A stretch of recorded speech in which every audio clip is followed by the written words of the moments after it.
اعوذ باللہ من الشیطان الرجیم بسم اللہ الرحمن الرحیم۔ ایک مرتبہ محبت سے میرے پیارے نبی صلی اللہ علیہ وسلم کی بارگاہ میں درود شریف پڑھیے گا۔ اللہم صلی علی محمد وعلی آل محمد کما صلیت علی ابراہیم وعلی آل ابراہیم انک حمید مجید۔ ماہ سفر المظفر کا تیسرا بدھ ہماری زندگیوں میں آ رہا ہے۔ اللہ کریم ہمیں اس دن یہ عمل کرنے کی توفیق عطا فرمائے۔ اللہ کریم آفتوں مصیبتوں سے محفوظ و مامون فرمائے۔ اللہ کریم اسلامک فقہ یوٹیوب کے جتنے بھی سبسکرائبر ویورز ہیں، اللہ ان کے جان مال صحت عزت عمر میں برکتیں عطا فرمائے۔ آج کا یہ چھوٹا سا عمل اگر آپ کر لیتے ہیں تو انشاءاللہ سارا سال اللہ کریم آپ کو بلاؤں سے مصیبتوں سے تکلیفوں سے محفوظ فرمائیں گے۔ میرے بھائیوں میری بہنوں بیٹیوں، گزارش یہ ہے کہ ہم سب نبی کریم علیہ السلام کے امتی ہیں، اور امتی کا کام یہ ہوتا ہے کہ امتی اپنے نبی کے ساتھ ٹکا کر محبت کرے۔ ربیع الاول کا مہینہ قریب ہے، آمد ہے ربیع الاول کی، تو اپنی زبانوں کو درود شریف کے ذریعے جو ہے مصروف رکھیے، تر رکھیے، تاکہ ہر وقت ہماری زبانوں پہ درود و سلام ہو، اور آمد مصطفیٰ پہ ہم نبی پاک صلی اللہ علیہ وسلم کو درود کا نذرانہ پیش کر سکے۔ تو جی ہاں، آپ نے سفر المظفر کا یہ جو بدھ کا دن ہے، اور بدھ کا دن ویسے بھی عالم اسلام میں بڑا خاص دن ہے۔ نبی پاک صلی اللہ تعالیٰ علیہ وسلم کی دعائیں بدھ کے دن قبول ہوئی تھی، اور صحابہ کرام میں سے حضرت ابو ہریرہ رضی اللہ تعالیٰ عنہ فرماتے ہیں کہ ہم بھی کسی خاص مقصد کے لیے، خاص کام کے لیے بدھ کا روز منتخب کرتے، اور اس دن خصوصی دعا کرتے۔ اللہ تعالیٰ نبی کریم کی دعاؤں کا صدقہ ہماری اس دعا کو بھی قبول و منظور فرماتے ہیں۔ تو میں امید واثق رکھتا ہوں ماہ سفر کا یہ جو تیسرا بدھ ہے، اس پہ ہم نے نفلی نماز کا ایک وظیفہ کرنا ہے۔ نبی کریم رؤوف الرحیم کی زوجہ محترمہ، مومنوں کی امی جان محترمہ ام حبیبہ رضی اللہ عنہا بیان کرتی ہیں، میں نے رسول اللہ صلی اللہ علیہ وسلم کو فرماتے ہوئے سنا ہے، جو مسلمان بندہ ہر روز نماز کی فرض رکعتوں کے علاوہ 12 رکعت نفل پڑھتا ہے، اس کے لیے اللہ تعالی جنت میں ایک محل بنا دیتا ہے۔ صحیح مسلم کی یہ حدیث ہے۔ اس حدیث پاک اور دیگر احادیث مبارکہ میں فرض نمازوں کے علاوہ نفلی جو عبادت کی بڑی فضیلت ہے۔ اس وجہ سے میرے بھائیوں بہنوں، ہم نے نفلی نماز کو متعلق ایک اور حدیث شریف ہے، اس کا مفہوم یہ ہے کہ جو شخص نفلی نماز پڑھتا رہتا ہے، اور قیامت کے دن اگر وہ فرض نماز اس کے کوئی ذمہ تھی، قرض تھی، وہ نہیں پڑھ سکا، تو نفلی نماز کو فرض کے قائم مقام کر کے اس کو بخش دیا جائے گا۔ تو اس بدھ پہ ہم نے نفلی نماز پڑھنی ہے تاکہ اللہ کریم ہم سے راضی ہو جائے۔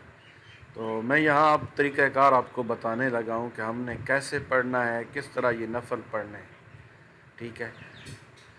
مغرب کی نماز کے بعد پڑھیں تب بھی آپ کی مرضی، ظہر کی نماز کے بعد پڑھیں تب بھی آپ کی مرضی، عشاء کی نماز کے بعد یہ نفل پڑھیں تب بھی آپ کی مرضی۔ دن میں جو مکروہ اوقات ہیں ان سے ہٹ کر کسی بھی وقت آپ نے یہ 4 رکعتیں 2 کر کے نفل کے پڑھنے ہیں۔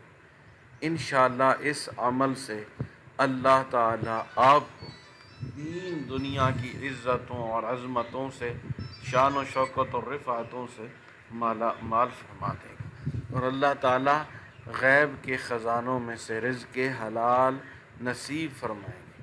اللہ کریم اپنے پیارے حبیب علیہ الصلاۃ والتسلیم کا صدقہ ہم سب پہ رحم و کرم فرمائیں گے۔ جی ہاں، اب ان کا طریقہ کار کیا ہے کہ 2 رکعت ہم نے پڑھنی ہے، 4 رکعتیں پڑھنی ہیں۔ تو سب سے پہلے وضو کے بعد آپ مسجد میں ہیں یا گھر میں، کوشش کریں کہ یہ نفلی عبادت گھر میں کریں، کیونکہ گھروں میں جب نماز پڑھی جاتی ہے تو شیطان بھاگ جاتا ہے، برکتیں آتی ہیں، نحوستیں چھوٹ ختم ہو جاتی ہیں۔ 2 رکعت نماز نفل حاجت واسطے اللہ تعالیٰ کے بندگی، اللہ تعالیٰ کی قبلہ شریف کی طرف منہ اللہ اکبر کہہ کر ثنا کے بعد سورۃ فاتحہ پڑھنی ہے۔ سورۃ فاتحہ کے بعد پہلی رکعت میں سورۃ اخلاص 21 بار پڑھنی ہے۔ پھر اسی طرح دوسری رکعت میں جائیں گے اور سورۃ فاتحہ کے بعد سورۃ اخلاص 11 مرتبہ پڑھنی ہے۔ پھر باقی نماز پوری کر کے یوں 2 رکعت نماز پوری کرنے ہیں، سلام پھیرنے کے بعد اب دوسری 2 رکعتوں کی نیت کرنی ہے جیسے پہلے کی تھی۔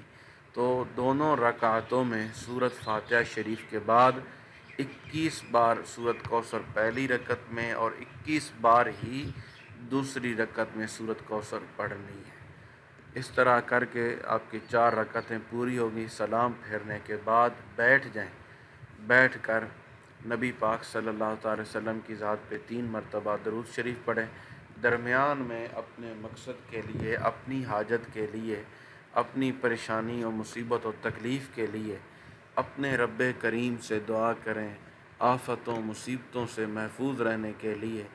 دیکھیں نا، ہمارے بچے رزق کی تلاش میں گھروں سے نکلے ہوئے ہیں، والدین نکلی ہوئی ہیں، تو ان کی جان و مال، صحت اور عمر کی میں برکت کے لیے یہ چھوٹا سا عمل گھر میں بیٹھ کر مائیں بہنیں بیٹیاں کریں، خود بھی مرد حضرات کریں، تو اللہ کریم انہیں ہر قسم کی بلا مصیبت تکلیف سے محفوظ فرمائیں گے۔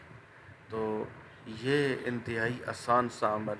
اب یہاں ایک بات، وظیفہ ختم ہے، اب اگلی بات سنیں۔ اللہ کریم فرماتے ہیں، اے ایمان والو، نماز اور صبر کے ذریعے اللہ سے مدد طلب کرو۔ تو یہ نماز ہی ہے، نماز پڑھ کر ہم اپنے اللہ سے مدد طلب کریں۔ یا اللہ تو رحیم ہے، یا اللہ تو کریم ہے، تو اپنے پیارے نبی حضرت محمد صلی اللہ تعالیٰ علیہ وآلہ وسلم کا صدقہ ہم سب پہ رحم و کرم فرما، ہمیں دین دنیا کی عزتوں عظمتوں سے، شان و شوکت اور رفعتوں سے مالا مال فرما۔ پھر دیکھیے گا مالک ذوالجلال، مالک ارض و سما، مالک کریم، پیارے آقا علیہ الصلاۃ و تسلیم کا صدقہ ہم سب پہ کیسے رحم و کرم فرماتے ہیں، کیسے اللہ ہمیں آفتوں سے، تکلیفوں سے محفوظ، مصیبتوں سے محفوظ فرماتے ہیں۔ اللہ کریم میرے تمام سننے والوں کو سلامتیاں نصیب فرما، ان کی ہر مراد، ہر مشکل، ہر حاجت کو پورا فرما۔ یا اللہ مجھ سمیت جتنے بھی بیمار ہیں عالم اسلام میں سب پہ رحم فرما۔